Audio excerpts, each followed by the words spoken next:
મિત્રો paper solution જે જુદી જુદી ગવર્મેન્ટ એક્ઝામમાં પૂછેલા છે એના આપણે સમ્સ જોઈએ કે એક વેપારી ₹4 માં 10 પેનની ખરીદી કરી ₹5 વેચાણ કરે છે તો વેપારીને કેટલા ટકા નફો થાય? મિત્રો વાત ખાલી આટલી છે કે કેટલા ટકા, એટલે આપણે ખબર છે 100 વાત કરશું, અને બીજી વાત છે નફાની.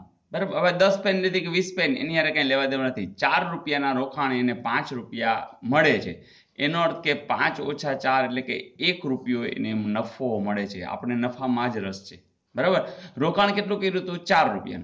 તો સીધી સીધી જ વાત છે કે ભાઈ ₹4 રોકાણ હોય ત્યારે નફો કેટલો છે? ₹1. તો 100 કેટલા? તરત તમે કરશો 100/4, 25 ચોકુ 100. તો જે ટકા છે એ કેટલા આવશે? 25.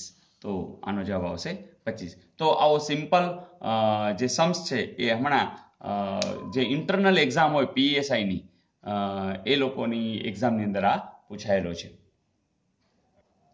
ખાતાકીય પરીક્ષા દ્વારા જે અમુક સર્વિસ થઈ ગઈ હોય એને પ્રમોશન માટે જે PSIની એક્ઝામ છે એનો હમણાં તાજેતરના આ વીકનો જ આ સમ છે.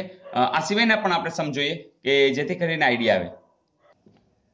ને આ બીજો સમ પણ એકદમ સિમ્પલ કે ભાઈ 1 લાખનું 9% લેખે એક માસનું વ્યાજ કેટલું થાય? તો તમારી પાસે સૂત્ર સરસ મજાનું છે જ કે I બરાબર PRN/100. અહીંયા તમે એ પણ જાણો છો કે P એટલે જે એની મુદલ છે, જેમ કે અહીંયા 1 લાખ છે. બરાબર, બીજી વાત R તો એ વ્યાજનો દર, એટલે કે તમને ખબર છે 9.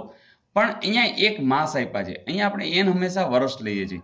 તો એક વર્ષ નથી, એક માસ છે, એટલે એનો અર્થ કે આપણે માસ હોય એને વર્ષમાં ફેરવી તો 12 વડે ભાગવા પડે.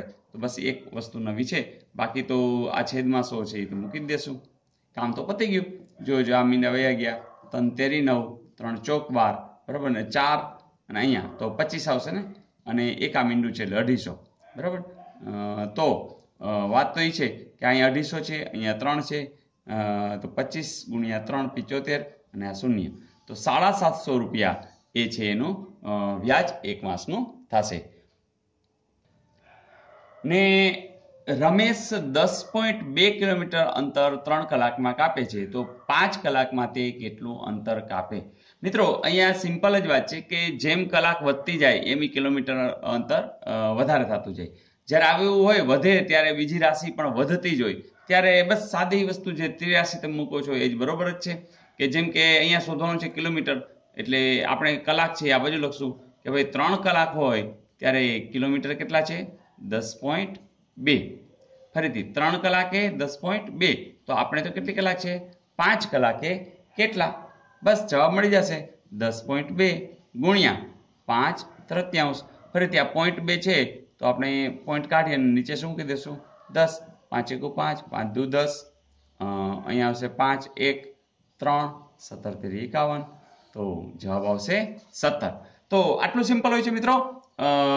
હમણાંની જે ઇન્ટરનલ એક્ઝામ લેવાતી હોય અમુક વર્ષની નોકરી પછી, કોન્સ્ટેબલ થયા પછી અથવા ASI થયા પછી ની આ એક્ઝામ હતી, એમાં આવા બધા સિમ્પલ સમ્સ હતા, જે તમારે રિવિઝન પણ થઈ ગયું અને તમને કોન્ફિડન્સ પણ વધ્યો હશે.